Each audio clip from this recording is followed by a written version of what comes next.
Welcome to Screencast, Kind of Funny's only entertainment-based podcast where we come together and discuss movies, TV shows, and streaming services. We are broadcasted live on twitch.tv/kindoffunnygames every Friday around 11:20. And sometimes on Mondays when we've got big old Phase 4 Comic-Con Marvel news, man. Yeah, You got to get in there. You need the emergency screencast is what I've been calling it. But look, Tim, if you don't have time to watch us live, that totally makes sense. You can catch us on YouTube or Rooster Teeth. And if you don't want to see us, you can go to any of your favorite podcast streaming services and catch us there. If you want to help support us, you can go to patreon.com/kindoffunny and go at whatever tier you want, and it all helps. Thank you so much for the people that have done it, like the Patreon producers that I am about to read. Robin GL, Alec Bobko, it's a good last name, you know? Bobko. David Mindtell, the Mind Freak. Ant-Man 0208, and DJ Kento. Fucked it up a little bit. You added a G in there somehow. Yeah. My name is Kevin Coelho, and to my immediate right, we've got one, Joey, the movie bro, Noel. Oh, hello. What's up, dude? What's going on? Yeah, you watch anything good? Yeah, I did. Shoot, I left. Can someone get my phone? I have to start writing things down because I can't remember. I'm really happy that you're doing that. Yeah. All right, well, let's move on to Tim. I'll be right back. Ty Gettys. Tim the Ty Gettys, baby. It's me. You tired? Me. You a little sleepy? Yeah. You watch anything good this week? Yeah, the best episode of Bachelor I've ever seen in my life. Ever. Dude. Ever. The Mental episode this season. Insane. Right, Joey? So every season they say it's the most dramatic season yet, and I really do think it's true for this one. Yeah. So I watched that show a little bit, just like Paula watches it. The second to last episode, the one before the Men Tell All, might have been the one before that. Fantasy suites. Yeah, the fantasy suites. But when one dude gets like kicked out, Yeah. And she fucks another guy in the windmill. Yeah. And then the guy that got kicked out got all mad at her. And he was Yeah. just like, if you had sex with any other guy, I don't want to be here. And she's like, then you can leave. I had sex in a windmill twice, and Jesus still loves me. And it was like, yeah, you fucking get it, Hannah dude. B. And then immediately he was like, Stand up well, no, I didn't progressive mean queen. that. I mean, I was, just kind of. sucks. It's like, you little bitch, get out of here. Yeah, Get out of get here. out. Get out. Communication issues. He comes Yeah. back. Does he? Oh, well, I'll show you the clip later. I think I saw it in the trailer where he's like begging her to like. He came with a ring to propose. She's just not down. Spoilers. Spoilers. So Joey, what did you watch now that you've come back with your phone? I've watched a few things. I finished Big Little Lies season 2, which I'm not season going to two? spoil anything for. But like 'cause compared to season 1, did you like it season more or 1 less? is better in my opinion because it's such a. sad. I think because the storyline is so good. Season 2 is good and Meryl Streep is incredible. Isn't she always? Yeah. And there are I didn't not like season 2, but I just binged through season 1, so I think that helps too. Sure. When you can just watch. Were you it all. watching this week to week? Yeah. But it was good. I'll be very interested to see if they do a season 3, just because they've said that it's really hard to get this group of people back together because they're so so big. talented. But I'm glad that I watched it. I do like that it's 7 episodes and it's not like some crazy long series. 'Cause I feel like they're always a little bit too I like long. that that's becoming like the new standard, having shorter seasons for shows. I mean, I wish this would be shorter, and I haven't seen season 2 yet, so I'm hoping I'm wrong. But Joey's saying she likes season 1 better. It scares me because I've been waiting to binge it when it was all finished, and I think I'm going to start doing that this weekend. But I really, really, really enjoyed season 1. I just feel like it overstayed its welcome. Like it was 6 episodes, and like I think that 4 would have nailed it, and it would have been so good. Whereas this, I kind of felt like we just saw the same scenes over and over. Well, Tim, we're getting closer to that, you know? I mean, I hope I it don't know sounds that like it we're would getting have farther worked here. in 4 episodes. I think they could have if they literally cut half the scenes of Shailene Woodley running on that cliff. Oh, yeah. Like it was There were a the lot of same those. shot. It didn't go anywhere. It was like the cast is amazing. You Yeah. know, the story was like super engrossing. I like the score is fantastic. Like that theme song when it pops up with the shot of the. Oh. it's great. And when the episode would end, I'm like, I can't wait for next week. And like that's the sign of a good show. So season 2, it's like I don't know that we needed it, but seeing the trailer for it, I'm like, let's fucking go. Yeah. This looks awesome. But I was still like Longer season, I don't refreshing know. at like 6 or 7 o'clock of like I need to watch this. So yeah, that's exciting. I'm stoked to finally get to it. Otherwise, I didn't watch too much this week because I caught up on Patriot Act. Finally, I was like 3 episodes behind. I love that show. It's a great show. It's fantastic. Even when it's like boring topics or like things I don't care about, it's like I feel like I'm learning something, and it's always Always funny. And I rewatched Homecoming King, which is his stand-up special, yeah. and it's so special, man. It's so good, and you can totally see how that got him the job for Patriot Act and like how it evolved. So that was great. And then Lion King, and what we'll talk about later, Once Upon a Time in Hollywood. But Lion King was the last theater movie. You like that? I watched. I did like Lion King. Yeah. I I really liked it a like lot. Lion King. I didn't come to chime in on in review, but yeah, I watched Lion King last week. Did I talk about it? Yeah, we Anyways, talked about it. okay, well, I liked it, and you guys already heard. Anything else on your list there, Joe, sir? Yes. I watched the Netflix movie Secret Obsession. It's real bad. Real bad. It's real bad. You were Did so I still excited like about it. Did Which I one's still, that? The one with Brenda Song. I didn't even see this trailer. Oh yeah, Yeah. it's real bad. She gets in this like accident and she doesn't remember anything, and then her husband comes picks her up from the hospital. And then things get weird. It's not good. If you like bad movies, like bad Netflix movies, you'll probably like this, but I don't I recommend do. it. I like that you watched like Pleasure 3 for it. Netflix movies where you're like, I don't recommend it, but I think I liked it. Yeah. I mean, I totally Sometimes understand you just it, man. need that. Like, I just need something to watch, and I don't really want to pay like attention to like really intense plot lines and stuff like that. You just want to watch it. Also, speaking of that, the other thing that I'm continuing to watch is The Office. Oh And, my God, that's awesome. I feel like it is. I'm so happy you're still in doing such this. a good place right Yeah. now, where I'm just like, What season are you on? I'm in season 4. I'm like halfway through 4. Okay. And I'm loving it. I don't know why the episodes are like 40 minutes now, with like the hour-long episodes. Oh, this is a short season though. I think this that the writer's strike this season? is during the writer's strike year. Interesting. It's really interesting to go back to series I that never like noticed there were longer episodes. yeah, there's like a season that's Wow. like 7 or 8 episodes, and they're like 40 minutes, and that's the only season it happens because there's like a lot of stuff that they wanted to do, but they only had a certain amount of time to do it before the strike. I feel like the episodes suffer because of it, because I feel like a Yeah, lot of times absolutely. they That don't was a feel dark time. they don't feel like one episode. Yeah. They Yeah. feel like there's the A plots there, but then there's B and C plots that feel like they're from multiple episodes in one, and Yeah. it feels a little bit more disjointed. But I'm also not against it, because it's like it is. I love the world of The Office, man. Office good. Cinematic Universe, baby. Let's go. I'm so excited and happy to hear your views on The Office. Great. And I know it took a long time, but I'm so happy you're here. It's so good. I also watched I Love You Now Die, which is an HBO documentary about so it happened like maybe 5 years ago. The girl who like convinced her boyfriend to commit suicide like over text. And it was like a Yeah, huge deal I of like, remember that. can we charge her? Can we not charge her? Super interesting. They It's charged two-part. her, right? Yeah. Yeah. But like the whole defense is like, she didn't do anything. Right. Is that enough? And they talk about like reasoning stuff. Super interesting if you like true crime stuff. I also watched Queer Eye season 4, which is so good. Yeah. Yeah. I mean, it's more Queer Eye, which like, if you like that, that's what you want. Some really interesting episodes. I like how they tackle different like social and racial issues and stuff like that. And then I watched finally Cockblockers. Oh, awesome! Was it not surprisingly it's good? shockingly good. Yeah. that is. Did not expect to like John Cena as much as I did. He does such a good job playing like the straight man, where it's Yeah. like that, like he's A trying dad. to do a Playing a serious dad. dad, but like a serious dad that's Yeah. like trying to be an Not like the kooky understanding dad, like the dad, other and guy. like not trying to be over the top. Over the top things happen, and like I feel like he reacts like a normal person would, and it's funny and it's good, and I really enjoy John Cena. I hope that Not him something- in Fast 9 is a more fun character than Yeah. what you expect him to be, which is just another buff Well, guy.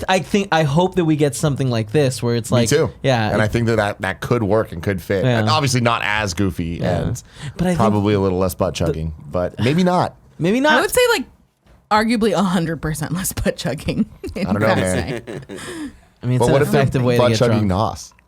No, it's him. That might dude. kill them. That would probably Gotta kill go him. fast. No. That's not how it works. A ton of Lizzo in that soundtrack. Which I Which I wasn't didn't realize at expecting. all till I was you like, said it, oh, and this it's was like, like 2 or 3 years ago, and she was just killing it then too. Yeah. Shout out to Cockblockers, man. Yeah. Shout out to Lizzo. What'd you watch, Kev? Since Monday, I haven't watched anything. Been busy. But once more, I want to pimp out. Like, you should watch Euphoria. The 2 episodes that I've seen so far, really want to jump back into that. I see it every time I open HBO. Yeah, 'cause they're And I'm pushing always it real I hard. don't really understand what this is. It's a high school drama about like this girl that as a young child, it seemed like she had OCD, and then went to a psychologist and like got over, I think, like Medicated? No, yeah, over medicated, but like also like over like she has OCD and like bipolar and all this stuff where it's like overdiagnosed. Overdiagnosed, and like I kind of feel like someone had made a mistake there, and then she was over medicated, and then she like at certain age jumped in heavily into drugs. Her dad died of like cancer, and like they show a scene where she's the first time she does Vicodin or something, and she's hanging out with her dad, and it's a really sad scene, and like he's too high to like notice that she took a Vicodin, and like she's just like, oh, I enjoy, but so it's she just gets out of rehab when it starts, and it's like that school year, and it's very interesting, very interesting. There's a lot of more going on that I don't want to spoil for you. Wow. But I think you, Tim. I mean, it looks like a kinda, me-ass thing, this is man. your kind of show. Yeah. And it's superbly acted and written. Speaking of Tim Gettys ass shows, and a show that you, I think, would really like as well. I haven't talked about it on this show, really. Yeah, I know where you're going. Is My Hero Academia. I did the whole pitch for Greg on Kind of Funny Podcast, which is up today. And I'm I think halfway through season 2, and it's just wonderful. Killer. Yeah, it is wonderful. Great. Yeah. Alrighty, before we get into the news, I just want to let you guys know this show is brought to you by our sponsors, MeUndies and Quip, but more about that later. Some of my favorite sponsors. Oh, I love them so much. I like my sparkly toothbrush. This is your favorite color. It is. Sparkle. It's not a color. All right. It's an accent to a color, you know? It's a way of life, Kevin. All Jeez. right, now it's time for the news. New news. Our first story, the Riddick, what? What? Riddick Just keep going. 4 script is done. There are no plans to make a Riddick 4 movie, but Someone just on decided to write one. Instagram, Vinny D himself. Vinny D himself put an Instagram video up where he continues to just be extremely high. I don't know if that's his personality, like off camera, or he's just stoned out of his mind. Let's watch a little bit of it. Vin Diesel is a crazy person, and all his Instagram proves it. I want Britney Spears' Instagram and Vin Diesel's Instagram to hang out. Yeah. Because I feel like they're equally. They're on the man. same We show wavelength. this before we jump into it because we don't see this again. Okay. So yeah, there it says Riddick 4, Furia, which I think is the planet that the Fury people are from. All right, and then You want me just to play it? yeah, but it's like a minute of him not saying anything really relevant. Creative Sunday to all of you. We here are Is that his daughter? Is the volume super low? archery competition. sounds good here. Okay. Great archery instructor, and so we're all getting our archery skills up. Also just talking really quietly. Yeah, you can pause it. Honestly, So what does this Trying have to to get do our with Riddick? archery skills up. well, right now he's gonna talk about one of his friends sending him a note, just basically being like, "Hey, you should make a Hannibal movie," and he's like, "I like that idea, and that's why we're learning archery and like sword fighting." Hannibal from Roman times, or Greek, yeah, Roman times, I think is right. A famous general. Doesn't matter.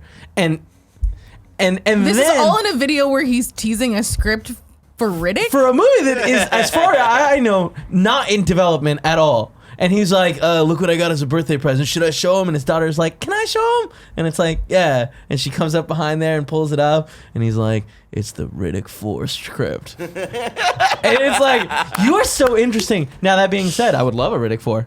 You know? I really enjoy the Riddick movies. Not the... I don't know if I've seen this last Do we one. need a Riddick 4? No, God, no. We didn't need a Chronicles of Riddick. But I enjoyed the shit out of that weird-ass movie. Did you watch it? You ever seen any of these? There's Pitch Black. I think it's called Pitch Black. It's Pitch Black, then Chronicles of Riddick. Yeah, and then it's We did just need that Riddick. And then just Riddick. I never saw that one. I don't know that I've I ever liked seen Chronicles a lot. No, I've The seen game it. was great. It just didn't make any sense to me. Because it's like, he at the end of Chronicles of Riddick, spoilers, but he's like emperor of this weird-ass giant army, and then Riddick, the third movie, it seems like he's back to like being on the run. It's Vin Diesel. What are you gonna do about it? You know. Anyways, just a Gotta cool, make Triple X. cool random story. I wonder if we ever So see this weird. come into real life. Speaking of things that are coming into the real life, The Hitchhiker's Guide to the Galaxy is becoming a Hulu TV series. Hulu. Yeah. Interesting. Yeah. I don't know. Do we know anything else with it? Very little. Very little. They just announced that it's going to be made into a TV series, and the writers of it are Jack Ryan, who worked on Lost. No. Jack Ryan. Carlton Cuse, who worked on Jack Ryan. Great and movie. Lost. And Lost.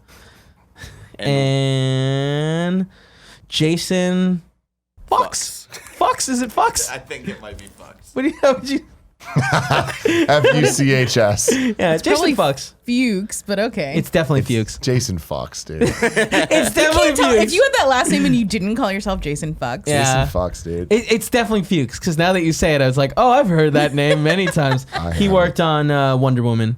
But man, I'm super excited. I love Hitchhiker's Guide to the Galaxy. That world is really awesome and big, and like the movie, while not a good movie. No, I really like it. Yeah, I really enjoyed it. Yeah, It reminds me of like the Watchmen adaptation, where I was surprised of like how true they were to at least the first book, and then they added some elements. I feel like of the they second went one. real fast through it though. Yeah. So a series makes a lot of sense. Yeah. And Hulu.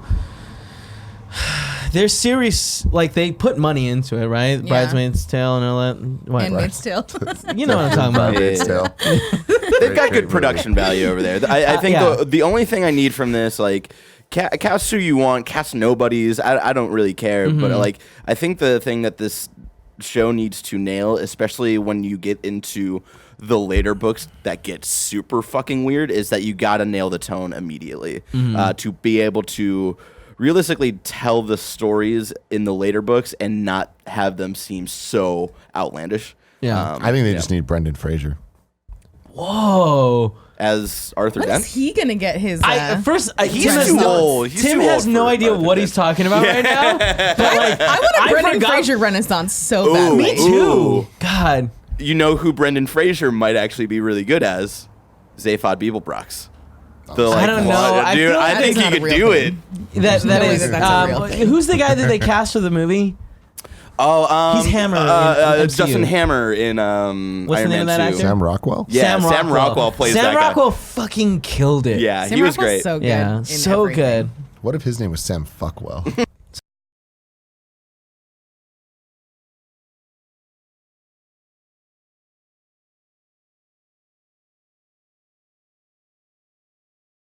So we got another streaming service coming. That's This The one- Office, right? Yeah. Yeah, so this one's gonna get The Office at the end of 2020. Okay, I gotta hurry up. Oh, you got got a end of year and a 2020. half. Yeah, I mean, I'm slow playing this thing though. yeah, but you're slow playing. You're already halfway through. Yeah, and you've got like a year. What's interesting, they also announced that they're not doing any like exclusive content for it, Interesting. Yeah. Just housing all of their. which seems like a bad idea. Like, yeah, they have The Office, But are and people really gonna subscribe just for The Office? Dumb people. you think so? Because like, Yeah. how many times have you rewatched The Office this year? Yeah, At but least just once, because. right? But that's a matter of convenience. Like I Yeah. have Yeah. a lot of the DVDs, and I don't necessarily make the effort to put those in. I don't know. I don't know that I would. At that point, it's like indefinitely paying just for The Office. That seems excessive. Well, no, because they have a bunch of other shows on there, and they're gonna have more shows on it. They're just not gonna have anything that's exclusive there. You could watch it all on TV, and NBC is one of those like it. I mean, granted, they're gonna have stuff off network, like off like the NBC channel stuff, but NBC, you can watch that with like an antenna, a digital. I wonder antenna. what other like historical stuff like that isn't airing anymore they're gonna put on. I'm sure there's a ton. Like these companies are always so huge, and like their well of like content is huge. But it just this seems not appealing to me in the least bit. Yeah. Yeah, this isn't one that I'm Yeah. like thinking that I'm gonna. Will this be the Sign up first one for to it. die? This will have Brooklyn Nine-Nine, so you know. Nick's gonna be talking about it Saturday forever. Night Live. Yeah. That could be interesting. America's Yeah. Got Talent, Ninja Warrior. Ninja Warrior's dope, but like I could wouldn't- watch an unlimited amount of Ninja Warrior. It's insane how much. Casey Catanzaro. Casey So Catanzaro, good. man. Now she's in NXT, right? Yeah, one of the I forgot what they call her themselves, the Flip Monkeys or something. Yeah, something like The that. Flip Monkey. But good for them. I mean, I guess okay. They're so They little also and flippy. have The Good Place, which will be over at that point. This Is Us, which people seem to like. People love that shit. Yeah. They can't It's get too enough of that sad. shit. It's too I know. dramatic. And I liked Parenthood, and that was also sad and dramatic. Will and Grace. AP Bio, which people also talk about. I don't know. Cool Greg really likes AP Bio. It got canceled and then recently uncanceled. Yeah. He was very excited. It was a roller coaster of emotions for Cool Yeah. Greg right It there. was. I had 2 And I days of him assume feeling on Friends there. ends up on there after their exclusivity thing, too. Yeah. Have they announced that? Yeah, they've also announced that they're leaving. But I don't think NBCUniversal has announced that they're putting Friends putting on it yet. But you gotta imagine they are, would especially they if they're not? saying they're not Yeah. 30 making Rock. Yeah, they got exclusive content. Law and No, Order. it- but- Uh-oh. Parks and Rec.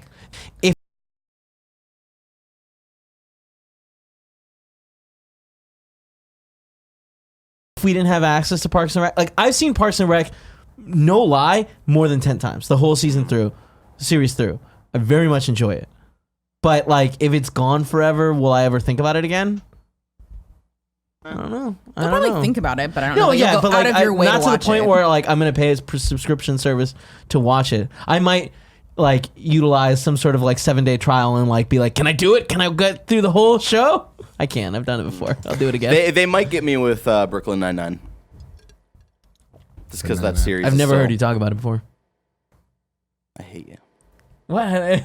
Nick talks about it all the time. It's weird that you don't chime The in. further back I go, the more interested in this that I am, because they have Saved by the Bell, Friday Night Lights, Community, Seinfeld. It's all about marketing, like Seinfeld's what they're good. saying. Like if they come out day one or just like, hey, look at all these shows that are exclusive here, that are not new original, but they're exclusive, and it's the entire series, entire runs. Boom, day one, it's all this. That's an exciting premise. If it's like, hey, here's a streaming service. Yeah. Over time, the problem things is- may come and go. It's like no one's gonna care. The problem is we know they're not like getting The Office. We know they don't have Friends day one. Do Right? we? Why? Because Friends is still on Netflix till the end of. 2020. Is it the end of 2020 or is it the end of this year? I know Office is definitely the end of 2020. Yeah. That means I think Friends is the end of this year. Okay. So they might have Friends. I don't know. For me, if it's just like an old catalog of like old stuff that I've already seen and love, but not necessarily excited to go back, it's got to be real cheap. I think it could be, and I don't think that you are the audience for this, and I don't know who is, but I think that if they have a well-crafted message of who this is for and why it's worth them subscribing to, and I think a big part of that is like if Law and Order SVU was Dun, dun, taken off dun, Hulu dun. and exclusive on this thing, Gia would pay. Really? Yeah, because it's just background noise, and it's like it's good this. background This would be the same thing for the people that used to buy DVD box sets of TV shows, right? It's just like they want it because it's just something that they can always go back to, and it looks like they own every single show anyone would ever want to do that to. Is Seinfeld NBC? Yeah. Shit. Yeah, there you go. You're not into Seinfeld at all, right? Tim. Oh no, I'm not. Okay. And Joey I is. do. Oh, you are? But it is very much like The Office where it's like background stuff. Like I don't necessarily go through and be like, really feel like watching this specific episode. It's like I'm kind of in a Seinfeld mood. So I looked up one of my favorite old TV shows. Uh-huh. It's called American Dreams. It was on for 3 seasons. It was like the story of like a family in the 60s, and like she started dancing for American Bandstand. Really cool TV show. It's only the first season's ever been put out on DVD because there's so many licensing issues with all the music. Oh, interesting. So if they manage to get that on the streaming service, I will 100% subscribe, literally just to rewatch the show. Whoa. Well, that's cool. So that is one way of getting people like stuff that hasn't been Easily available Yeah. anywhere. Yeah. Oh, CRS1 under in the chat points out a good point. Friends is going to HBO Max. That is a good point. Yeah. That's such interesting. Because it's Warner produced. Yeah. It was distributed on NBC. It all gets messy. So messy. Yeah. Golden Girls. Ooh. Is that NBC? Yeah. Golden Girls, Knight Rider, Miami Vice, Cheers. Some God. old things. These, yeah. That's the thing, man. That's They got the interesting. legacy content. Yeah. Do you think Nick's gonna be on there? Yeah, because he's old.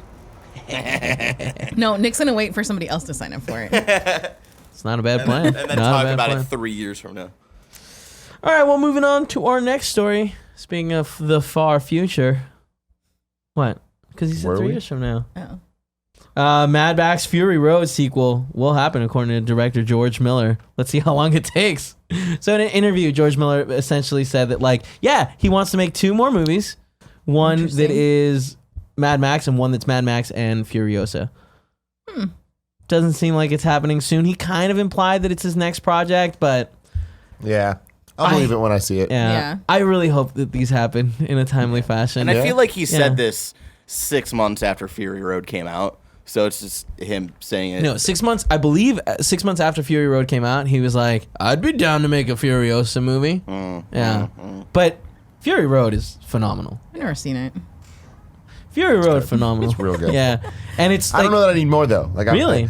I can't imagine them making movies that are going to enhance the first or that are going to be better than the first. So it's kind of just more, which is cool. the third, What's the that? fourth. Well, movie. but I mean, Yeah. Fury It's Road's like, kind of a its own. soft reboot Yeah. kind of thing. It's not though. But I mean, in terms of like Yeah. tone and in terms of like what it is culturally, I think that it stands alone as its own Sure, own sure. thing. And I feel that I just don't see them kind of turning this into a universe that is better than the Just on its parts. own. Yeah. Interesting. I just feel like that world is so fun to dive into. Where even the older movies, I think, are really cool. They're dated. Like they, didn't age super well. Yeah.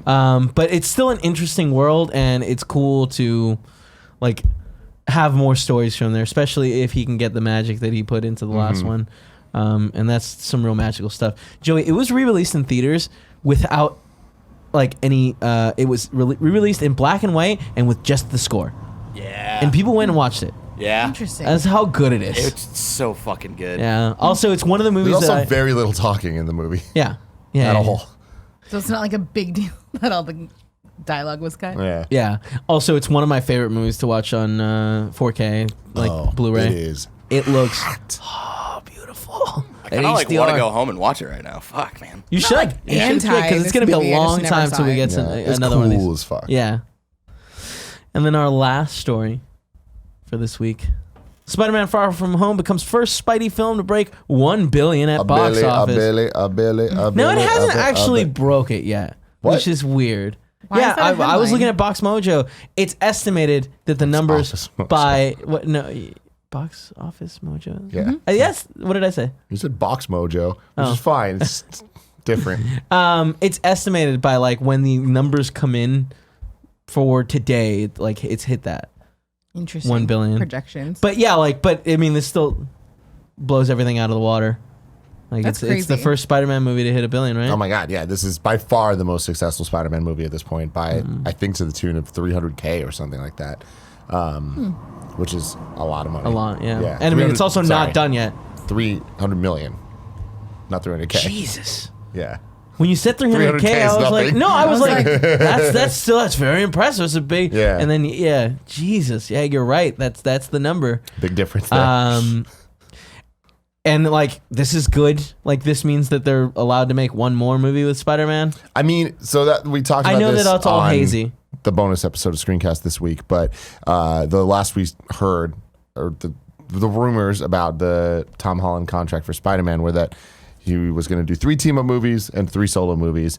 Then there was another article coming out of people saying that the third movie was contingent on How the well it second did. movie crossing $1 billion. So if that was true, cool, we're getting the third, which is very exciting. God, I hope it's true. Anyways, but it's also Me super too. exciting. Like these, like it's crazy the world we live in, where now multiple Marvel movie, like standalone movies or single solo movies have hit over $1 billion. I mean, the thing is, we have only had a limited amount of movies in the history of movies that have crossed $1 billion. Yeah. And I feel like now it's like Disney's just kind of like, and another one, and another one. DJ Khaled, and another one, and another one. It's just like boom, boom, boom, growing and going. growing. It's like the MCU. Like I understand that there's the side of that people are gonna look at and be like, oh man, it's too much power and blah blah blah. Then there's the other side of like, cool, they're making good decisions with movies that I am loving, and they're making that money. They're gonna keep going down the path that they are.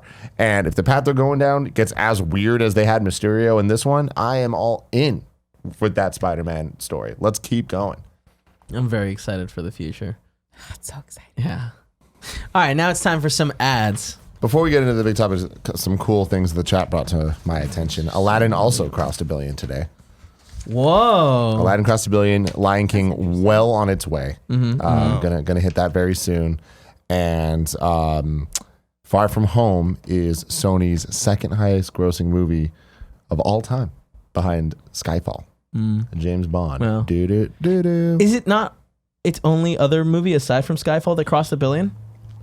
Under Sony, probably. Under Sony. I'm saying Sony. Well, by definition, yeah. Well, what's Skyfall at financially? I didn't know. I don't know, but I mean, like, if this just hit $1 billion, it'd be hard to like. You're right. You're Yeah. right. That'd make a lot of sense. yeah. Which is wild though. Like Sony is like They've been such a around big forever. company that's been making movies for That's a long the point time. that I'm making. Like, we're seeing so many $1 billion movies now that's like that used to be the like holy crap, like Yeah. your Avatar. That you know? that's like a big monumental thing. I mean, it's crazy to look at like Endgame now beating Avatar and how those numbers 2.8. Like Endgame might hit $3 billion. I know. That's It's wild. gonna I think crawl there's to it, re-releases. but Yeah. it's eventually that movie's gonna hit $3 billion. That's wild. Yeah. Kevin, before we get into the big topic, do we want to do the other stuff? Yeah, first? I was actually about Okay. to say that. Yeah. Hell yeah. So our big topic today is reviewing Once Upon a Time in Hollywood, and we will do the 5 minutes of spoiler free and then go into spoilers. So to prevent you all from running away right now, let's go over the things that we normally do at the end of the show. On Monday, I told you about all the streaming, like what's out now on streaming services. So I just want to highlight one thing. The Boys is out today. Oh. And I can't wait to go home and watch it. Hell I'm yeah. very, very Boys excited. are back in town. And that's on Amazon Prime. So if you guys want to go check that out, check it out. Let me know what you think. We can make that next week's bronze tier topic. I promise I'm gonna stop talking about box office numbers, but there's just some facts being dropped left and right that are wowing me. Aladdin, first movie of Will Smith's to cross $1 billion, and more than that, his second most highest grossing movie was Independence Day. It's a great movie. Wow. But, like, Really? That's those numbers can't be as big as numbers now, even though that movie deserves all the money in the world. That's a Insane. fantastic movie. Interesting. Out in movie theaters near you, Once Upon a Time in Hollywood. So you can go check it out. You can watch the first part of our review if you haven't seen it yet, and then come back later to watch the rest. I have never seen the Kabuki so fucking busy. Really? Even Endgame, dude. Like the line to There's no just way. Like number wise, like it was busier. overall in Yeah. America, but I think it's just because Quentin Tarantino is considered hipster shit. And You're right, absolutely. yeah. Kabuki is the most It's a film hipster. festival Yeah, theater, yeah. exactly. Like the line was outside the door to get your Really? ticket like scanned. Whoa. Yeah, I've never That's seen wild. that at Kabuki before. Because I feel like our theater had empty spots, but We digress. so last week I asked you what you were most excited for in Phase 4 on a bronze tier level. Let me guess. The overwhelming majority was Doctor Strange, with second up Thor. I would flip that. He's joking. No. Really? Yeah. Oh no, it's I Thor. know. Well, there's been like a ton of polls, obviously, going up about this across the internet. And I feel like overall, it is like ridiculous how much higher Doctor Strange is. I think there's a lot of weird political bullshit in that, though. People are like, I don't like women. You know? Yeah. They're voting too. They get the right for some reason. You know what I mean? Damn. To be clear there. Doctor Strange assholes, is- not women. Women, you should vote. Assholes, stop voting. I feel like Doctor Strange also like granted I guess in the trailer or like the little tease it's not as prominent, but like Scarlet Witch is gonna be a big part of it, sounds like. Yeah, but I guess Natalie Portman gonna be the mighty Thor. I do remember It's a when they bigger part. announced it. A lot deal. of people Also the were Valkyrie like, stuff too. Yeah. a lot of people were excited about like this being the first like Interesting. Marvel like horror movie. So Oh yeah, look at that. There's a graph. But also it's gonna be a horror movie, which is like a genre we haven't seen done with the MCU. So that you know. But I didn't get anyone saying they were excited for Doctor Strange. Wow. Instead, I got Reese saying, I'm most excited for Thor, Love and Thunder. Yeah. But it's a shame we won't properly see the Asgardians of the Galaxy. And does anyone think that we could see the Fantastic Four introduced in Black Panther 2 in some way? That'd be really cool. And I hope so. There's a reason why doubt it's... You doubt it? Fantastic Four and Black Panther? Mm-mm. Here's the thing. the connection would be Black Panther was introduced in the Fantastic Four comics. Yeah, I just don't see it happening. I don't know. Namor. And that's going to be a big, big movie. Black Panther 2. Yeah. Yeah. I don't know, man. I think there could there's be a some possibility. tease. Yeah. I think we could because Namor is connected heavily to the Fantastic Four as well. If rumors are true of Namor being connected to one of these future movies, I think we could get a tease of like, oh, Dr. Reed Richards, like you see his name pop up or something like that. I don't think so. That maybe something small like that, Yeah. but like I don't think so because I don't think that these movies are gonna want to do too many like references and like building things. And I think that Namor will be in it, and that will be something they're trying to build out. I also think that we're gonna get Storm. So it's like I can't see them doing X-Men building Interesting. and Fantastic Four building. Although it's the MCU, baby. Again, Yeah. like 'Cause, like, it would be a no. pass. So it would be like the Doctor Strange line. But you're making like I think that we could get it in that way, and it could be a little bit more than that, where they're trying to figure out what's going on with Namor and like why this is happening, and there's a scientist that's helping that's Mr. Fantastic, and it's just like you get him as a normal person, like maybe setting up the events that will be like hopefully their own movie. Yeah, very A lot of interesting. unknowns. Yeah. And then we also have Mitch Krasen. I'm most excited for Falcon and Winter Soldier. Winter Soldier is my favorite MCU movie, and the character hasn't had too much to do in recent films. Any opportunity to expand what he is doing in a modern world, especially without his best friend anymore, seems awesome. You know, it's interesting, and what a wild world we live in, where one of these side shows is what someone's excited for, and I get it. Oh, like, totally. It's Winter also Soldier like is the one of the first best- thing we're getting this after Black But, Widow. yeah. So But Winter Soldier, that movie is phenomenal. That's a great movie, and that thread being open of like, yeah, what's going on with his life, and like he's gotten, it seems like, over this stuff, but has he? Now with Bacon Guy, like there's a chance, Return of Bacon Guy. yeah, that he gets activated The again. Bacon Guy, Daniel Bruhl, on his Instagram, he posted the actual picture of him with the hood. Yeah, Dope as fuck. real cool. Exciting. Yeah. All right, for next week's bronze tier topic, can you guys go and tell me what you guys thought about The Boys or Once Upon a Time in Hollywood?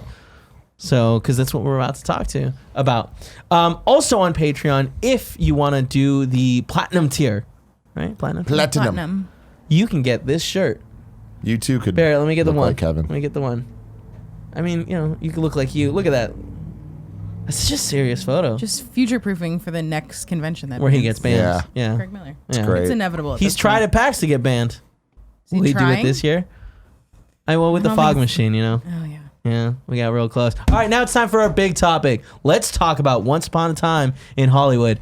Ooh, First boy. 5 or so minutes will be spoiler free. And we'll make it very clear when Yeah. it's spoiler time. I will put for people watching on YouTube or listening to podcast services, I have a time code. And then for Twitch people, I will put it into the title of the Twitch stream. Oh, wow. Awesome. That's great. Are you doing the spoilers, bro thing? I'll do that too. I just don't think it looks good. I Yeah, think it's we a need to really remake bad it. We looking need to graphic, remake it. so I hate putting it up. Okay. Promo well, news. you don't have to then. Yeah. Promo It'll be in the News. title. Okay, good. So, guys, Yeah. what'd you guys think? I liked it. Uh-huh. I will put out a caveat of like, I don't watch Tarantino movies. I don't know that I've ever seen an entire Tarantino movie all the way Whoa. through. So I feel like I have a very different perspective and I'm going in with a very different mindset than Quick- a lot of people that are going to see this movie because it's a Tarantino movie. Quick question. When you think Tarantino movies, what's the first movie that pops in your head? The first one, Pulp Fiction. Okay. I got really turned off because I saw bits and pieces of Kill Bill and it was like really gory and that wasn't my jam. It's super gory, yeah. So That's I his kind style. of just, and that's what I, between that and the Nazi one that I don't remember its name. Inglourious Inglourious Basterds. Yeah, like all of those, everyone was like, "Oh, these are like really intense." I'm like, "That's not really what I'm going to the Yeah. movies for." So I feel like I'm going on it based on just the subject matter, where I think most people are going because it's a Tarantino movie. Mm-hmm. and you're a big- you're an expert in that field. True crime. Yeah, it was the true crime. I love that like idealistic Hollywood 60s kind of vibe. So the two of those put together is really interesting. Maybe it's 70s, I guess technically. No, I guess 69. So yeah. The end. Yeah. That's my spoiler impressions. Tim Tam. I how'd you did feel, not love surface this level? movie. No? Yeah, there were elements to it that were great. It's a Tarantino movie. Mm-hmm. Obviously, a lot of scenes were very well acted. The cast is fantastic. Phenomenal. and there were a lot of fun moments. But I feel more so than I've ever felt about one of his movies that I've seen. I haven't seen them all, but I tend to like the more over the top stylish ones, like the Kill Bill movies Or Django. Which I feel. Where I feel Django succeeds is it has the over the top moments, but they feel realistic within the world that they built, and they're not too often or too common. And I feel like the plot of that movie, the narrative of that movie, was very straightforward. And I feel like with this, it kind of went full Tarantino in a direction that I don't personally care for, and it felt, very kind of like navel gazy, like very kind of like I'm gonna make a movie about nostalgia, and I'm just gonna do about things that I want, and I'm gonna recreate 1960s LA to a point that I don't feel was necessary and didn't like add to anything. And it's like I get that he makes movies for worlds that he'd want to live in or like want to see realized. I feel like this movie has like a perfect example of the point I'm trying to make is this movie has way too many scenes of people in cars that are long shots of them driving, and you just see them driving. They're not doing anything interesting, but like 1960s LA is painstakingly recreated around them, and it just doesn't feel like it's adding to anything except for him being like, I want to do this. And that's fine. I just don't think that necessarily makes a great movie. And I think that the cast and what the cast had to do, some characters were way more interesting than others. And I think like Margot Robbie got robbed of a lot of stuff. She has, I think, the best scene in the movie for like character. But then it's like, it feels like it came out of nowhere and then doesn't go anywhere else. But at the end of the day, I'd watch Leo and Brad Pitt do anything. They're together. They were so good. so great, So and there's good. so many amazing scenes that I hope they're best friends in real life. I do too. I don't think they are. I know that they're not. Like I can feel in my bones that they're not. But like, God, I want them have a to have great the relationship. relationship. I want them to have the relationship they had in this movie in real life. Earlier today, I was talking to Barrett about it, and he said something that I heard, but I wasn't listening properly. And right now, Tim talking about it, it's like, man, you nailed it. Yes. So what I was saying, we were talking about like our impressions, and if like The Hateful Eight was a recreation of him recreating the format of Reservoir Dogs, where it's a kind of whodunit type of movie, all taking place in one room, and it's like if that's what that was trying to recreate. Once Upon a Time in Hollywood was him trying to recreate at least the vibe and tone of Pulp Fiction, in the sense that it is full Tarantino of there is kind of almost no plot. It's like a random slice of life for these random characters that are somehow connected to each other.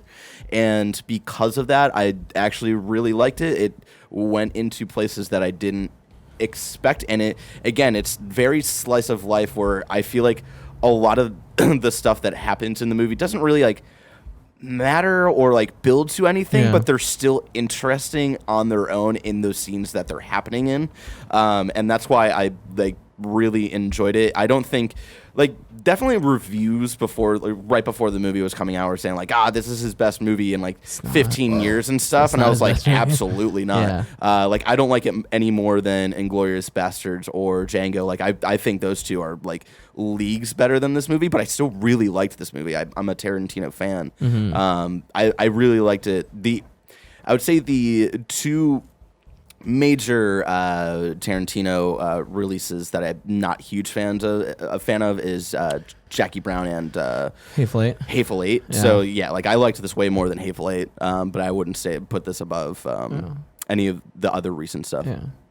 I thought that was a very astute observation, because it's like, this is like in that same style of Pulp Fiction, and where that was what 80s, like the time where it takes place. I want to say 70s or 80s. But it's a nostalgic look at that, and it's great. The difference being there that Pulp Fiction plays a lot with the timeline of it being cut up, and somehow I think that makes the story a little more interesting. Yes. Which I know it's very like subjective. Like a lot of people are annoyed by the timeline being all muddled up.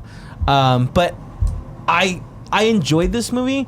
But like I don't think that I'd be like, hey, go watch this movie. I think I'm recommending, if you really like Quentin Tarantino like movies, go watch this movie because this is so much about dialogue and is a slice of life where there's very little action for a lot of it. Then there is action, but I won't get into more of that yet now. I feel that you're right about a lot of that. Yeah. In the Pulp Fiction thing, I think the difference for me, and I think why I'm not vibing with it that much, is Pulp Fiction had a plot.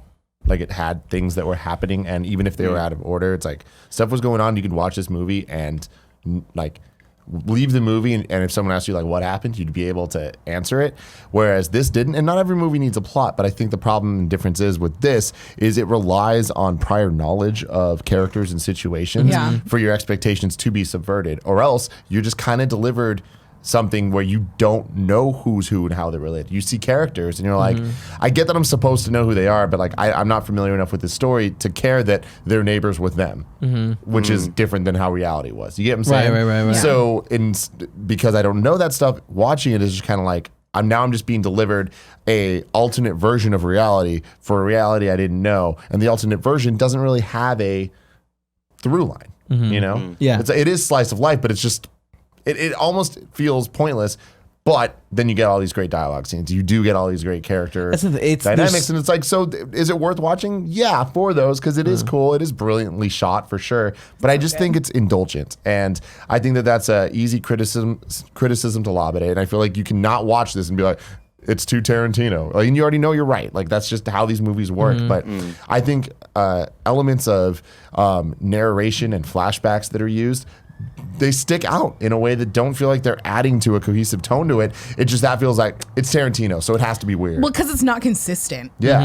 If it was a consistent thread through the movie where you do have these narration or like timestamps and stuff like that, then I think it would make more sense. But because of the way that it's used, it almost feels like two separate.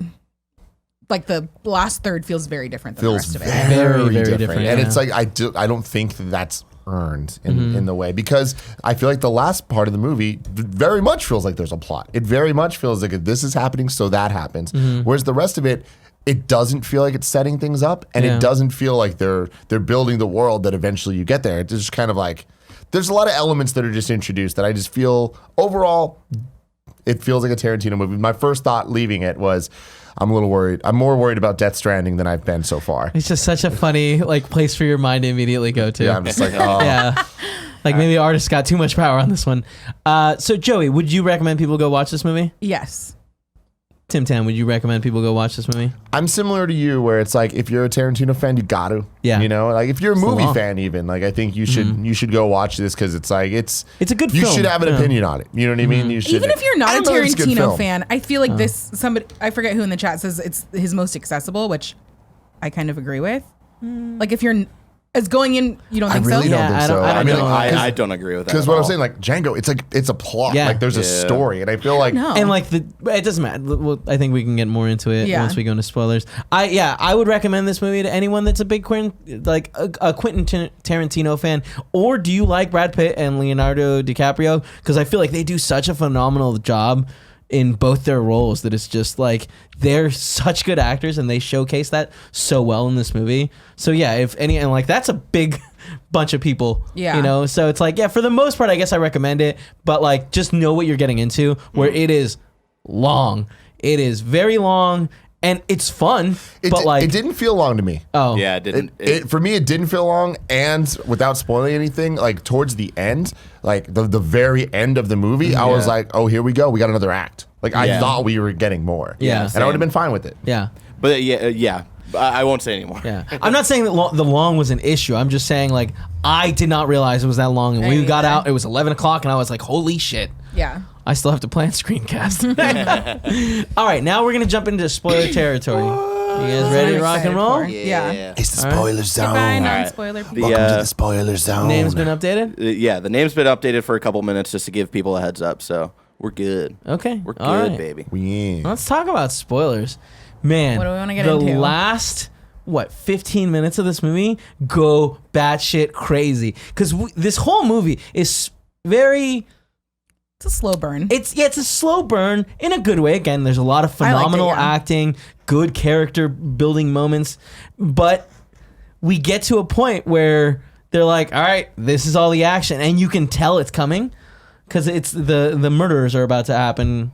In real life, it was Sharon Tate and her friends were the Manson family. Part of them came and murdered them. In this, it's interrupted by Rick Dalton, Leonardo DiCaprio, coming out and yelling at them, and that kind of changes what their plan was. So instead, they go to attack him, and like as soon as Brad Pitt's character goes to smoke the acid-laced cigarette, you're like, oh, shit's about to go down. Absolutely. Yeah.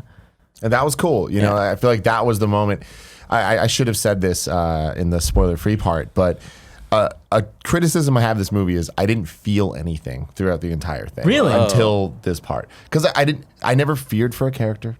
And there was moments where I feel like they were trying to make us, like when they went into the like hippie ranch compound place. Yeah. And like he's going in, it's like the way they set it up, it's like I was never actually concerned that anything when they was gonna started happen. grouping together, I was like, oh shit, what's his plan? Because like he has to have a plan to get out. Yeah. Same thing when he punched the hippie in the mouth and they sent off the guy. hippie girl with the horse to get Tex. Yeah. And it was like, I just feel like they did such a like, great a job timeline. showing him be like just calm, cool, collected at all time. Like he's gonna fuck people up. He's gonna be fine. Yeah. That it's just like it just kind of felt like there's no stakes. Like that's what it is. I felt like there was no stakes to any of the characters really, and any of the things that were happening. And then it has the turning point. It's like, okay, now it's just like ridiculous violence. Right. It was awesome, and that was fun. And then I finally felt like this is cool. This is Tarantino. This is you know what are they gonna do? How much are they gonna up the ante? Oh, he has the flamethrower. Let's fucking go. God. That was awesome. God, that was so good. awesome. So here's my thing. I felt so much for Leonardo DiCaprio's character because I felt like there's a moment where he's sitting with that child actress, and she's that exchange is so good. It's so good. It's so funny, but at the same time, it was very deep. Yeah. Where it was like not deep, it was very emotional. Where we have this moment of him just kind of sitting there, and she's like, "Oh, what's the book about?" And it's so closely related to what he's going through. Yeah, and he just starts crying and feeling sad, and this child now is trying to be like, "Hey, everything's okay. I'm sure it's a great book." And it's just like those moments, and also when he fucks up his line, and he then can't. He's out of that moment. Yeah. And the director's screaming off like just keep going. Camera. Keep going. You got it. Don't worry. We're not gonna keep going. That feels like so true to the like nostalgic feelings of that like of what I assume that era of movie making was, where it's like, no, dude, or TV making, like we have film, and if we run out of film, we're not gonna cut right now because you had a fuck up. Just keep going. And then him going back into the trailer. Yeah, trailer. Like that just built so much. Like even the conversation he has with that director who's trying to get the spaghetti westerns made. And it's like him walking out and breaking down with the Brad Pitt and Brad Pitt kind of like not knowing how to handle the situation. Yeah. So good. And it's these character moments that I think makes this like a good film. Yeah. I would say the one again with the little slice of life stuff. Like I loved the stuff that they did with Sharon Tate of her going to watch her movie. It's like, oh, this is like really this is the one part of the movie that I kind of like meant about where like she goes and watches it, and it's like this really like kind of adorable scene of like her like kind of reliving the moments through the audience and seeing like how her moments nail. And then, like, nothing really happens with that. Well, like, I think it was like a little character building for her, but yeah. I think that this kind of connects with what Tim was saying earlier, where it's like you really have to know that in a couple days she was going to get murdered for there to be stakes, so that like, oh look how much she enjoys her life and her work, for that to like be more meaningful, which I totally felt because I didn't know where they were going to go by the end of the movie. Yeah. I mean, going into it, I assumed that this movie was going to be a retelling of the Tate murder night and all of that situation. So when it ends and you see how it plays out and they do that camera pan shot, and you see that last thing of all of them coming out of the house to talk with Leonardo DiCaprio, and then you see the title flash. That's when it hit for me of like, oh, this is a fairy tale retelling of like what could have been tied in with these really interesting different character arcs. Yeah. I kind of wish that they had done, I don't even know really what you could have done, but tied it a little bit more back to Leonardo, like maybe finding purpose in his role. And I think that's maybe where they're getting, but they didn't want to be like super direct about it. I think more than anything, like Barry, you were saying this earlier too, that like there's a line where he's like, I'm one pool party away from being friends with Roman Polanski and being like used in something amazing. Yeah. And I that's kind of the feeling that this movie ends with, where it's like, I wish we would have Rick seen Dalton's still going to be one a little thing. thing more that like connected that more directly. I feel like her coming out in her PJs and being like, oh my God, it's Rick Dalton. Totally. Like, for me, that was enough to be like, oh, he's still got a future because of this. Yeah. Oh. Brad Pitt also phenomenal. So good. Brad Pitt throughout the entire movie. I don't know that there's been a character that's that cool.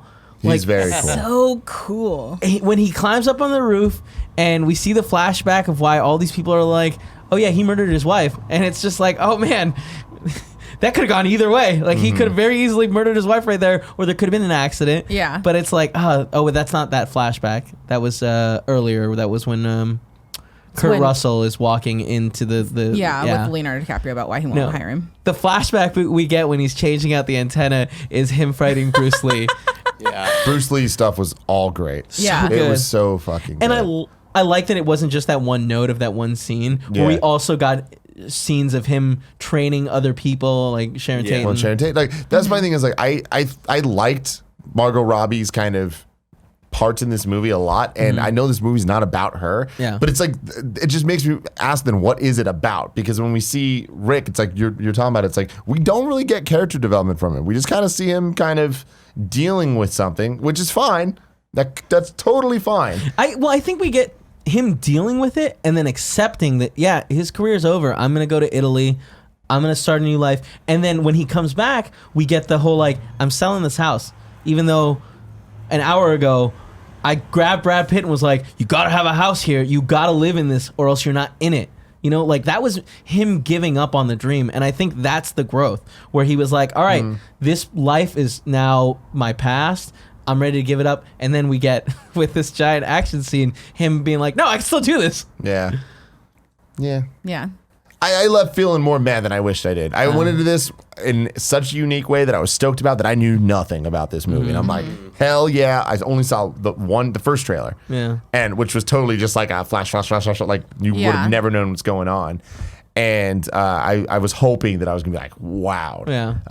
But I was just kind of like, well, I'm happy I watched it. You know? And I will disagree with you on the note, like feeling no stakes throughout. Like it's a Tarantino movie. Like, so the entire time that Pitt is with the ranch? At the ranch, and even a little afterwards, there was like they could kill Brad Pitt halfway through. I guess my thing is, shit, you're right. I don't think that someone dying necessarily is just the stakes. It's like had he died, I'm talking about stakes for the movie and stakes for like the story that they're telling. Because if he died, I wouldn't have thought that would have been interesting. It would have been like, all right, cool. I could have seen that happening. Broken hearted. Oh yeah. I mean, he's cool. Rick but Dalton would have gotten off work, and no one would have picked him up. I just feel like the story would have went on, and it could have went down that path, and that would have been equally as good as what we got. Like I don't think it's the slice of life stuff is I guess where this gets most interesting, because I feel like this movie, it is slice of life, but it's slice of life based on real people and real stories.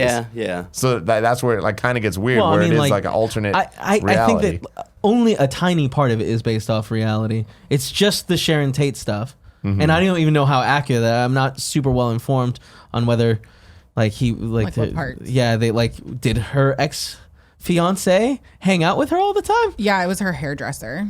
Like he did all of her hair stuff, and gotcha. that all was real. Oh, interesting. That's and there were those two other couples. He did at one point. He did talk about cutting someone's hair, and I was like, "That's a weird." Because the dude's name was Jim Sterling. I know something. No. I can't remember. Jay Jay Sebring. Jimquisition. Jay Sebring. That's it. Well, it was a name like that, Okay. and it's like, is he related at all to the Sebring cars? Oh, I don't know. No, I doubt it. I doubt it now, knowing he's a hairdresser. But yeah, that's what an interesting dynamic to be like. Oh, hey. this fiance that I left you for, I now live with, and you're my best friend that I hang out with every day. Yeah. The only thing that like kind of pulled me out that I was a little bit confused by was when Margot Robbie is watching her movie, the fact that they didn't put her in it. Yeah, that is actually it's the actual film. Yeah, and it's that was Sharon weird, Tate. especially because, and I know that the flashbacks that they did with The Great Escape and putting Leo in the like that's him imagining things. Yeah, but it was still weird enough that they had put the time and effort into doing that, but not into doing it for her. Yeah, that is interesting. I didn't even notice that. Yeah. Playing around with the aspect ratio stuff was really cool too. Yeah. Like when they would go from the 4:3 to the more like old school cinema. Which kind of makes me want to watch it in the 70mm to see what they do see there. how they do it. Yeah. And then there was one part where I think both of us audibly reacted or like physically reacted. The editing part of that one scene was very weird. Oh, with Leonardo DiCaprio and Timothy Olyphant, I think is the main guy on that TV show. Yeah. Where they're going back and forth. They had really weird cuts that were super jumpy. Really weird. Why would they do that? And I get sense. When it happened, I was like, oh, this must be like how he like interprets these conversations of like kind of not listening and jumping to his answers. I felt like they didn't commit to it enough to like make it a bit. But they didn't do it any other time. I don't remember it happening at the time. And it just felt so odd and out of place. Yeah. And if that had like some sort of repetition, I think that would have hit a little bit better. More sense. But yeah, it just felt very weird. I'm trying to think of what else. I mean, can we talk about how fucking fun that action scene was? Oh my god. It got a little egregious at one point. Oh, yeah, when he's smashing the girl's head into like everything he can. It repeated. But that's what Quentin Tarantino does. And like he's now like he does such a good job setting people up to like root for them where it's like these are terrible fucking people that are about to murder all the people in that house next to them. So like them coming in and just getting demolished. And also one of the best dog characters I've ever seen in a movie. See, that was something I actually really did enjoy was the dog and Brad Pitt's relationship. And, you know, the way that they shot him feeding him and like straight out of the can and then him out of the box making the mac and cheese, like they're both dogs. They're like he is Leonardo DiCaprio's dog. I'm like, I like that shit. They did great. I thought like, that all the lines that the dog had were great. Yes. Anytime it whined, anytime it barked, anytime it did anything, I was like, I fuck with you. Really quick before we go into the rest of this scene, shout out to the girl from Stranger Things. Like, shout out to the conversation where they're all in the car and they're like, was that just Rick Dalton who just yelled at us and stuff? And the girl from Stranger Things, who you think is going to have a bigger part just because she was just in season 3. But with Thurman's daughter. Yeah. And then she just like, oh, I left my knife in the car. I got to go get it. And then she just drives away. It was fucking hilarious. Great. Yeah. I loved that shit. Also, they called the dog a girl, but I'm pretty sure I saw a dick. No. Somebody let me know. You ever seen a female dog's anatomy? There's a little bump there. I mean, I saw a doinker. Dog that size, you can see a big old doinker. You're wrong moment of the movie. Yeah, I love the relationship that they built with the dog where it was like, it's super obedient and it's like his best friend and it's like, that feels parallels the parallels with the Leonardo DiCaprio and him being his dog and like they both care about each other like their dogs so much. And the dog like coming in and just cleaning house with those two people. It's dope. But that can to the face scene, one of the most graphic things I've seen in a long time. Because it's not just the like kook of it, it's the like on her while she's like on the ground freaking out because her nose is just fucked. Yeah. And then she gets torched. That was I was expecting him to come out with a gun. I was not expecting to see the flamethrower again. When he went in there, I was like, what is he going to go in there? And I was like, oh, the flamethrower. And that's what it was. Her screaming was a lot. Yeah. I enjoyed it though. Yeah. Like it was good. Again, he did a good job being like, these are awful people that are about to do something really fucked up. Because like the conversation they have in the car where she's like, hey, these are the people that taught us about violence. Let's go murder them. And everyone being like, what a great idea. Yeah. Was just like, you guys are so fucked. And like, I know they're on a lot of LSD, but monsters. And they were all super, like all the stuff that happened in the Tate murders of like them being crazy that kind of lined up and felt like something that totally could have happened. We haven't talked about the Lena Dunham, Dakota Fanning. Holy Yeah. cow! Stars Fun and also cameos. Dakota Fanning in it I really enjoyed. I was wondering who that was gonna be because they made such a point of not showing her Right. in the scenes leading up to it that I was like, oh fuck, I totally forgot that you were in this. The Lena Dunham thing, I'm like, this is perfect for her. Well, Like, yeah, God, we what- went out where and was had a it? drink after, and Gio was like, I can totally see her hearing that this movie was going to happen and being like, Quentin Tarantino, I will be the best Manson girl you have ever seen ever, and you need to let me do this. I'm like, oh yeah, I can absolutely see that happening. Wait, which but to be fair, she killed it. which Manson girl was she? She's the leader. She's the leader of the No, Mansons. that's the older Dakota. woman, like No. The- Lena she- Dunham's the leader. Oh, I see. I thought Dakota. Squeaky Fromme, also a very prominent Manson girl. But Lena She was the Dunham, one that took care of the old man. yeah, which I don't know if that is Yeah. anything set in reality. I have a feeling not, but I don't know. I like that scene so much because I felt like it came from a really high place of him having this interaction with this girl, and like the interaction was really cool, and he was very much like, I'm not gonna go to jail because you're offering to blow me right now. Like you're a child, but I'll drop Yeah. you off, and like we're flirting, and now she's like, hey, check out my like little. Like that went from a like, oh, what a fun like scenario that he handled very well to like, Yeah. oh, this is getting creepy. Like there's weird shit happening. I felt like there was a lot of good tension there. Like I understand like the stakes, like he wasn't gonna die, but like I just like the way they built stuff up. Like they kept cutting to Dakota Fanning, like with all of them just laying around her, being like, "What's happening? Give me updates. Like, is he coming toward the house?" Yeah. And like I felt like they were building up, like so much of that moment was building up to like, you don't know what's happening. Like they're not showing Dakota Fanning, and like, is he about to get murdered as soon as she gets there? And no, instead she just tells the truth. Yeah. And he still powers through and is like, no, I'm gonna go confirm that this guy, like, what's going on with this guy. Yeah. And then he goes and sounds like everything she said is totally true.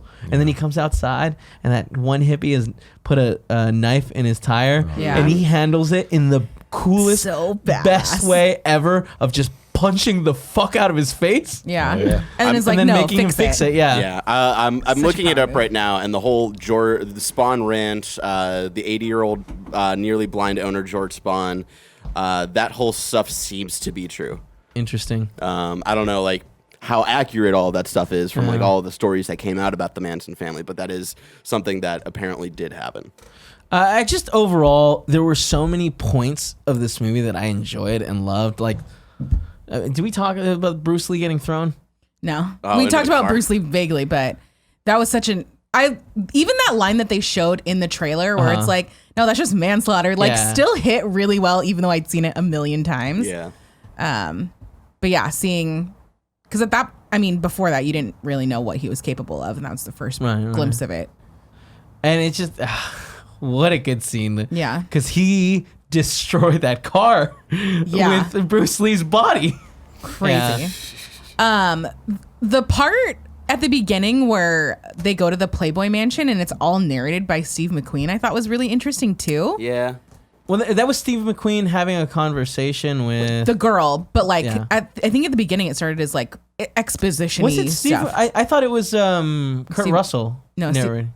But like the character. Was he Steve McQueen? No, he wasn't Steve McQueen, but the guy in the red jacket at the Playboy Mansion was Steve And he McQueen. narrated that part. He was telling the girl about like the Jay Yeah. and Margot Robbie relationship and stuff like Which that. is again very odd, very odd. And I enjoyed that moment too Yeah. because it was so cool of like a random observer having a conversation with a random person. Yeah. That at the end is also very truthful of like, ah man, I tried. Yeah, exactly. Yeah. It was weird to have Steve McQueen in that, and then it tying back to that scene where Leo was like, yeah, Steve McQueen wasn't going to do the Great Escape, and this is what it looked like. I'm like, that was a character I was not expecting to pop up in this through line. But just overall a collection of, I think, such awesome moments that doesn't necessarily come together in a way that I think makes it a great movie, but like still so enjoyable. And I still, again, if you like the way Quentin Tarantino writes, you're gonna like this movie. If you like seeing Leonardo DiCaprio and Brad Pitt look cool, you're gonna enjoy this movie. And if you know about the Manson, like his history, there are so many different things like that panning shot to Cielo Drive and stuff like that where Yeah. you're like, oh shit. And it does have these really cool little like Easter egg moments. But then totally Totally different ending. Totally different ending. Gia was like, when we were watching, she like looked over and she's like, this is like when we watch X-Men movies and you know all this stuff, but I don't know anything. Funny. That's really funny. That's super funny. Yeah. So yeah, a movie that, in my opinion, not perfect, but so worth watching. Yeah. You guys still agree that recommends? Anything else you want to say? The more I think I liked it. Right? Yeah. I'm having the same thing right now. I was like, oh my God, there are so many awesome moments. Right when the movie ended, I was like, I have no idea how I felt about that movie. And then Me like too. the drive home, like thinking about it for like an hour before like falling asleep, I was like, oh, I think I really liked that movie. I was the only one in our group that didn't like it. Huh. Did Steph and her husband like it? I didn't even get a chance to talk to them. Yes, after. they did. However, Steph has never seen a Quentin Tarantino movie, and no one was like, hey, heads up, there might be a lot of violence. So when that happened, she was like, oh shit, where's this coming from? It was so funny. I was expecting it to be more violent than it was. Yeah, it was still very violent. Any last thoughts now that we're about wrapping up the spoiler-free part? Nope. Okay. I thought the music in there was really good too. Thank you so much for joining us this week. I hope that you all have a fantastic weekend and go watch Once Upon a Time in Hollywood. If you like feet. If Watch you this like movie. feet. Wait, I was going to okay.